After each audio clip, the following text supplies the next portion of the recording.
Hello everyone, welcome to another Rick's Picks. Today I'm going to be doing my review of the Masters of the Universe Princess of Power figure, Leech. So what I'm going to do is I'm going to take a look at him in packaging.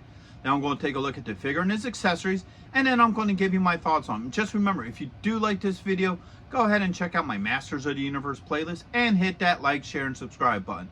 They're all small clicks for you, but it really helps this channel grow. So without any further ado, let's get to the review.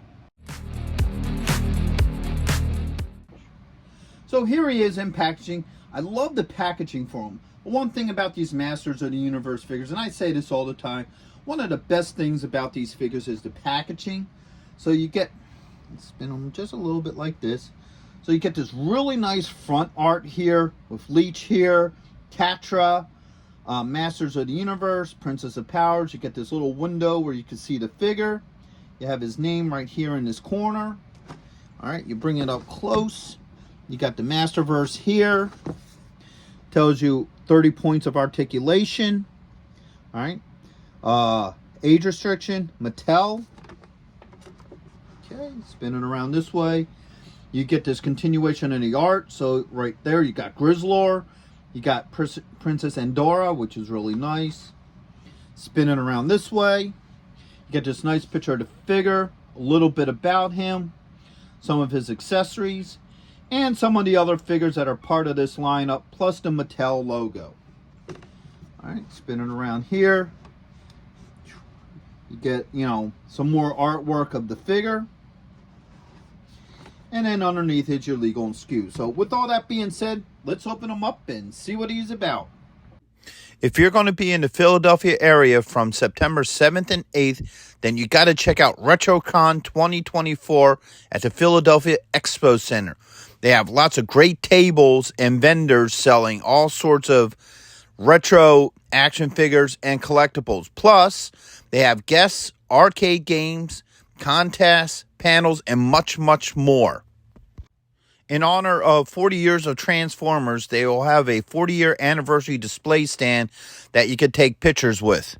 Special guests will be including Anson Williams, who played Potsy in Happy Days, Don Moss, who played Ralph from Happy Days and also played Eric from Dungeons & Dragons, the cartoon. Actor Lee Majors will also be there, best known for playing the $6 Million Man and the Fall Guy. He was also in Ash vs. the Evil Dead and The Night the Reindeer Died. So not only do they have the $6 Million Man, but they also have Lindsay Wagner, the Bionic Woman. Greetings, Starfighter! Lance Guest will also be appearing, best known as starring in the movie The Last Starfighter, and also appearing in both Halloween 2 and Jaws the Revenge. And right next to him will also be Catherine Mary Stewart, best known for The Last Starfighter, and also known for Night of the Comet and Weekend at Bernie's. Voice actor Michael Bell will also be there, known for being the voice of Duke, Prowl, and other iconic 80s characters. So next we have Townsend Coleman, best known for being the voice actor for the original Michelangelo, also the Tick, and in Transformers Animated. The tag team wrestling sensation, the Nasty Boys, will also be there. And after RetroCon, head on over to Arnold's where you can see the rock band Cybernetic Spree. Hurry up and get your tickets now because they sell out quick. So here he is, out of packaging. He's a pretty good looking figure. There's a lot of detail into him. Now, first off, he doesn't have peg holes in the bottom of his feet for a stand. So you can't set up a, stand with him. But if you position his feet just right due to the shape of him, he looks like he stands pretty well on his own. So with that being said, let's give him the rotation. So you have the front. You have this side. You have that side, this side, and now we're back to the front. And there's so much detail into this figure. I like all the details. So first off, let's talk about the hands and feet. So when you look at the hands, he actually has little spines in there. Like leech spines. The same with his feet. You have these leech spine, almost like little mouths to suck, blood out of his opponents and stuff. So I like how they did that. I think that's a really neat attention to detail. I like that a lot. I love the head sculpt to him.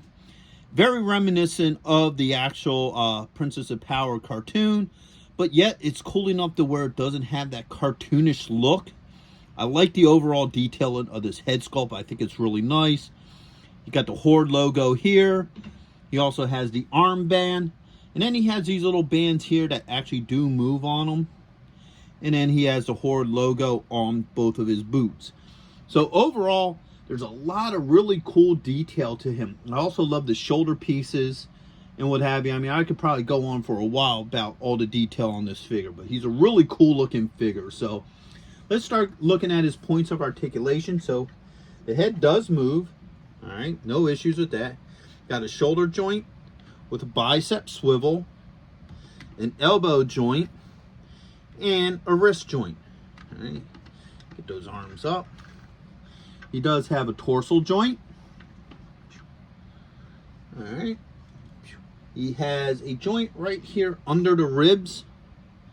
So he has that joint as well. He has a thigh joint with a swivel. All right. He has a knee joint. He has a swivel at the top of the boot. And he also has an ankle joint. Ankle joint doesn't move that much, but it is there, and it's a major part of getting his legs set up so he can stand on his own. So as a figure, he's a pretty cool looking figure. I really love all the detail on this figure. So he does come with a couple of accessories, not a whole lot, but what he comes with is pretty cool. So first off, he comes with the standard Horde bow, crossbow. Now, if I remember right, his was always red, so this is the proper color for him.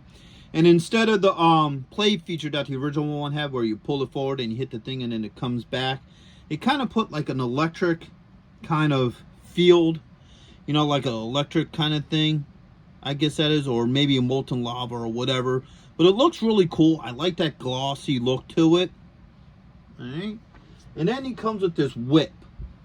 Now the cool thing about the whip is it has this Horde logo on it, which I think is really neat. So let's start looking at how these things clip onto them. So this just clips on right here on the wrist. No issues with it. All right. And then I think the same with the crossbow. Boom. No issues with that as well. So all his accessories fit really well with him. I don't have any issues with them. Matter of fact, I find the whip pretty cool. I'm not exactly sure if that was something that was in the original Princess of Power cartoons, or whether it's from like a comic or something. Because I know the original figure didn't come with the whip. It just came with the crossbow. But still, it's a neat addition. I really like it. I think it looks really cool with the figure overall.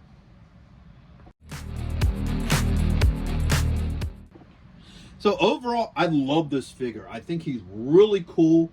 There's a lot of really neat detail. He kind of goes with the old look, but he still has a new look with him. You know, he keeps to the original, but still has his own unique look. So overall, I really like him. I think he look great with your Masters of the Universe figures. I'm looking forward to more Horde figures coming out, if they're all going to be this detailed and this cool looking.